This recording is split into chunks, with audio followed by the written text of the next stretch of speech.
First டெஸ்ட்டில் நம்ம பார்க்க போகிறது ஃபஸ்ட்டு 4 லெசன்ஸ் படிக்கணும் தமிழ் புக்கில்.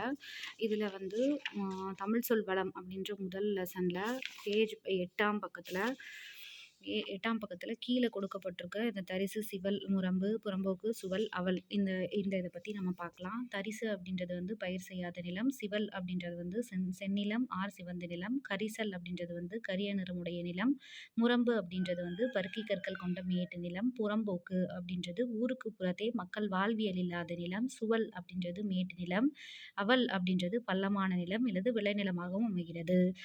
இதில் எக்ஸ்ட்ரா குறிப்பாக சொல்லக்கூடியது வந்து முரம்பு அப்படின்றது வந்து விருதுநகர் மாவட்டம் ராஜபாளையத்துக்கு பக்கத்தில் இருக்குது இந்த ஊர். இந்த முரம்பு அப்படின்ற ஊர் வந்து தேவனைய பாவாணரோட வேலை பார்த்த ஊர். தேவனைய பாவாணர் அவர்களோட நினைவிடம் நினைவிடம் வந்து இங்கே கட்டியிருக்காங்க. அவருக்கான லைப்ரரியும் அவருக்கான நினைவு சிலையும் அவருக்கான லைப்ரரியும் வந்து இந்த முரம்பு அப்படின்ற ஊரில் இருக்குது.